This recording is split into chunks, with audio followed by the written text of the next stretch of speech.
Hello, welcome to इन्फीसिग्मा।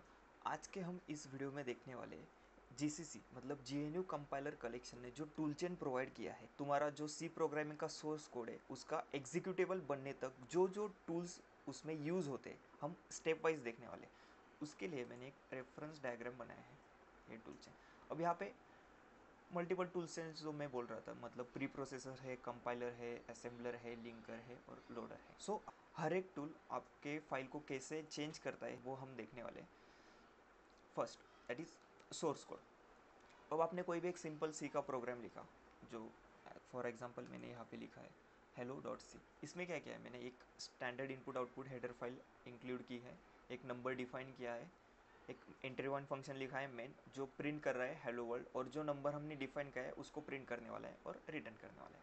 Okay, अब ये tool chain में फर्स्ट आता है प्री प्रोसेसर। अब प्री प्रोसेसर क्या करने वाला है? प्री प्रोसेसर का काम है जो प्री प्रोसेसर डायरेक्टिव्स है उसको एग्जीक्यूट करना। अब ये प्री प्रोसेसर डायरेक्टिव्स मतलब आपके कोड में जो स्टेटमेंट्स ऐसे स्टार्ट हो रहे हैं वो होते हैं प्री प्रोसेसर डायरेक्टिव्स। अब इनको एग्जीक्यूट करना मतलब क्या है?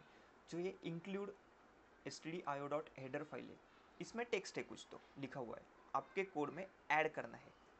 ओके, और hash define number equal to 25। इसका मतलब क्या होता है कि तुम्हारे कोड में जहाँ जहाँ आपने कैपिटल नंबर लिखा है उसको 25 से रिप्लेस करना है। ओके, सो ये काम करता है प्री प्रोसेसर। जो प्री प्रोसेसर डायरेक्टिव्स है उसको एग्जीक्यूट करने का काम करेगा, और उसके बाद जो फाइल बनेगा वो होता है एक्सपांडेड सोर्स कोड। उसका फाइल फॉर्मेट होता है आई। ओके, ये हम देखेंगे अभी प्री प्रोसेसर कैसे फाइल जनरेट करता है। मैं अभी उस डायरेक्टिव में आ गया। जीसीसी पहले तो हम जीसीसी में कौन से फ्लैग्स अवेलेबल है वो देखेंगे। जीसीसी से हाइफन हाइफन हेल्प, ये फ्लैग देने के बाद आपको यहाँ पे दिखेगा हाइफन ई। जो फ्लैग है क्या करता है, ये pre process only, do not compile assemble और लिंक, और हमें यही चाहिए।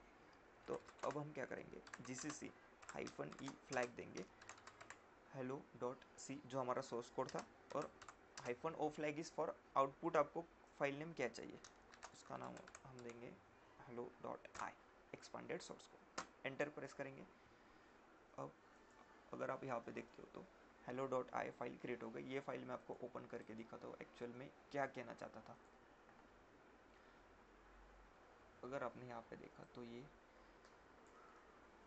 देखो, जो हेडर फाइल में जो कुछ डिक्लेरेशन वगैरह था वो सब ऐड हो गया यहाँ पे एज इट इज़, और आपका जो कोड था लास्ट में अटैच किया गया है। यही है एक्सपांडेड सोर्स कोड।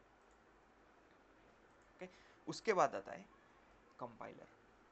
ओके, तो कंपाइलर क्या करेगा, आपका एक्सपांडेड सोर्स कोड जो प्री प्रोसेसर ने बनाया था उसको असेंबली में जनरेट करेगा। अब ये जनरेट करने से पहले उसका जो कुछ काम है, मतलब कोई कोड में एरर होगा, वार्निंग होगा, वो आपको डिस्प्ले वो करेगा, वो आपको करेक्ट करना है। उसके बाद जो असेंबली कोड बने, पहले हम क्रिएट करके देखते हैं ऐसा। वापस से एक बार हम जीसीसी हेल्प देखेंगे, मतलब असेंबली कोड जनरेट करने के लिए कौन सा फ्लैग अवेलेबल है। तो यहाँ पे आपको दिखेगा हाइफन एस जो फ्लैग है वो क्या बोलता है, compile only, do not assemble और लिंक। यस, सो जीसीसी हाइफन कैपिटल एस। अब हमें हेलो डॉट सी नहीं देना है, एक्सपांडेड सोर्स कोड देना है, और आउटपुट में हमें चाहिए hello dot A S M assembly code denote करेगा। एंटर प्रेस किया। अब देखो यहाँ पे असेंबली कोड जनरेट हो गया। ये फाइल आपको मैं ओपन करके दिखाता हूँ। सो ये असेंबली कोड है, इसमें मूव एंड वगैरह कॉल। ओके, ये सीपीयू इंस्ट्रक्शंस है जो असेंबली कोड दिखाता है। Next assembler. असेंबलर क्या करेगा, जो असेंबली कोड है उसको ऑब्जेक्ट कोड में कन्वर्ट करेगा। अब ये ऑब्जेक्ट कोड क्या होता है, इसके पहले मैं आपको एक इम्पॉर्टेंट पॉइंट बताना चाहता हूँ। ये यहाँ तक की जो प्रोसेस है, मतलब आपका सोर्स कोड, उसको प्री प्रोसेसर ने एक्सपांडेड सोर्स कोड बनाया। अब कंपाइलर ने वो एक्सपांडेड सोर्स कोड को असेंबली कोड में जनरेट किया। तो ये यहाँ तक की प्रोसेस अगर आप देखोगे तो ये ह्यूमन अंडरस्टैंडेबल कोड है। मतलब इसमें जो कोड होगा, जो टेक्स्ट होगा, वो हमें समझ में आएगा, बट इसके बाद असेंबलर जो ऑब्जेक्ट कोड बनाएगा और लिंकर एग्जीक्यूटेबल कोड बनाएगा, ये प्योरली मशीन अंडरस्टैंडेबल कोड होगा, वो हमें समझ नहीं आएगा और मे बी वो एडिटर में ओपन भी नहीं होगा। ओके, सो असेंबलर क्या करेगा, जो असेंबली कोड था उसको ऑब्जेक्ट कोड में कन्वर्ट करेगा। ठीक है, तो हम देखते हैं। अब जीसीसी हमें एक असेंबलर प्रोवाइड करता है, उसका नाम है एएस। आप वर्जन चेक कर सकते हो हाइफन वर्जन फ्लैग देने के बाद। ओके, तो यहाँ पे आता है जेएनयू असेंबलर 2.28। तो हमें यहाँ पे असेंबलर यूज़ करना है और असेंबली कोड जो कंपाइलर ने हमें बना के दिया था उसका आउटपुट में नेम चाहिए hello dot O for object code. Enter press करेंगे। ओके, यहाँ पे आपका ऑब्जेक्ट कोड क्रिएट हो गया। ये ओपन नहीं होगा एडिटर में। ओके, देखो यहाँ पे वार्निंग आ गई है। सो ये object code purely binary code है, ये मशीन अंडरस्टैंडेबल है। फिर भी अभी भी मशीन अंडरस्टैंडेबल भी होगा, अभी भी हम इसको डायरेक्टली रन नहीं कर सकते, उसके लिए चाहिए लिंकर। अबे लिंकर क्या करेगा, ये जो ऊपर की सारी प्रोसेस है, जो सोर्स कोड को ऑब्जेक्ट कोड तक बनाने तक की जो प्रोसेस है, वैसे ही जो लाइब्रेरी यूज़ की है स्टैंडर्ड इनपुट आउटपुट लाइब्रेरी, उसका भी एक ऑलरेडी ऑब्जेक्ट कोड बना के रखा है। सो उसको और हमारे ऑब्जेक्ट कोड को लिंक करने का काम करता है लिंकर। और भी मल्टीपल उसके काम है, जो कि एग्जीक्यूटेबल हेडर ऐड करने का। एग्जीक्यूटेबल हेडर इन शॉर्ट में बताता हूँ कि एग्जीक्यूटेबल हेडर इन्फॉर्मेशन देता है कि आपकी एक सी कौन से ऑपरेटिंग सिस्टम के लिए बनी है, विंडोज़ के लिए है, लिनक्स के लिए है। ओके, इसकी इन्फॉर्मेशन ये एग्जीक्यूटेबल हेडर में होती है, जो कि एक सी के साथ आती है। सो लिंकर का काम क्या है, आपका ऑब्जेक्ट कोड और जो आपने स्टैंडर्ड लाइब्रेरी यूज़ की है उसका ऑब्जेक्ट कोड, उसको लिंक करना और एक EXE फाइल बनाना। ठीक है, तो वो हम बनाते हैं अभी। अब उसके लिए हम जीसीसी यूज़ करेंगे, जीसीसी, और डायरेक्टली हम hello dot O object code, और जो हमें आउटपुट में जो नाम चाहिए अपनी EXE का, उसका नाम दे सकते हैं hello डॉट EXE। अभी वो हमारा ऑब्जेक्ट कोड और स्टैंडर्ड लाइब्रेरी का ऑब्जेक्ट कोड वो अभी लिंक करके लेगा।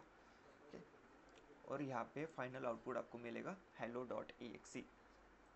अगर आप इसको रन कैसे करेंगे, डायरेक्टली hello डॉट EXE यहाँ पे टाइप करो और एंटर प्रेस करो। देखो यहाँ पे first print is hello world and number यहाँ पे प्रिंट होगा इज 25। एंटर प्रेस करने के बाद एक ऑपरेटिंग सिस्टम का एक मॉड्यूल है लोडर। अभी जो आपकी एक सी फाइल यहाँ पे क्रिएट हुई थी, ये अभी भी सेकेंडरी मेमोरी में है, सेकेंडरी मेमोरी। अब सेकेंडरी मेमोरी क्या है, आपके लैपटॉप में और कंप्यूटर में हार्ड डिस्क SSD, ये सेकेंडरी मेमोरी जो फाइल स्टोर करने के लिए यूज़ की जाती है, वो है सेकेंडरी मेमोरी। अब लोडर क्या करेगा, रैम में, मतलब प्रोसेस कहाँ पे रन होती है, रैम में। प्रोसेस इज नथिंग बट जो आपका प्रोग्राम है वो रनिंग स्टेट जब होता है उसको हम प्रोसेस बोलेंगे। ओके, तो ये लोडर क्या करेगा, आपकी जो EXE फाइल बनी है उसका एग्जीक्यूटेबल हेडर चेक करेगा कि EXE format for particular operating system है या नहीं।